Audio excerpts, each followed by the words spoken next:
காஞ்சிபுரம் மாவட்டம் ஸ்ரீபெரும்புதூரில் செய்தியாளர்களை சந்தித்த தமிழக காங்கிரஸ் கமிட்டி தலைவர் செல்வ பெருந்தகை, தவேகா தலைவர் விஜய்க்கு தமிழக அரசு நெருக்கடி தராமல் சுதந்திரம் கொடுக்க வேண்டும் என்று கூறியுள்ளார்.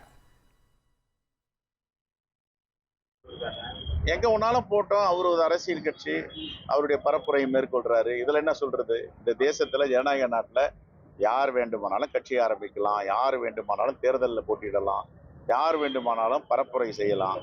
இதுக்கெல்லாம் ஒரு கட்டளையோ ஒரு தீர்ப்போ ஒரு தடையோ கிடையாது. யார் வேணாலும் யார் வேணாலும் செய்யலாம். எல்லா கட்சி அந்த வேட்பாளர்களுக்கும் மாலை போட்டாங்க ட்ரெயின்ல. இல்ல தமிழ்நாடு அரசுக்கு என்னுடைய வேண்டுகோள்னா, அவரை விடுங்க ஃப்ரீயா, அவர் பேசட்டும், அவர் பிரச்சாரம் பண்ணட்டும், பேசட்டும், போட்டோம்.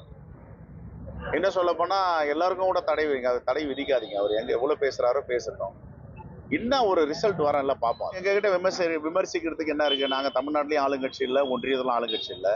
இந்த தேசத்தை உருவாக்கிய கட்சி காங்கிரஸ் பேர் இயக்கம். இந்த தேசத்துக்கு ஒரு குண்டூசி தயாரிப்பதற்கு கூட எந்தவித ஆதாரமும் இல்லாம பிரிட்டிஷ்காரன் நாட்டை கொடுத்துட்டு போனாங்க. ஜவஹர்லால் நேரு, அன்னை இந்திரா காந்தி, ராஜீவ் காந்தி, அன்னை சோனியா காந்தி வழிகாட்டுதல்ல டாக்டர் மன்மோகன் சிங் ஆட்சி, இவங்கெல்லாம் இந்த தேசத்தை உருவாக்கி வைத்திருக்கிறாங்க. ட்ரெண்ட ஃப்ரெண்ட் ஆக்கிக்கோங்க. தந்தி டிவியின் சப்ஸ்கிரைபர்ஸ் அண்ட் ஃபாலோவர்ஸ் குடும்பத்துல நீங்களும் இணையுங்க.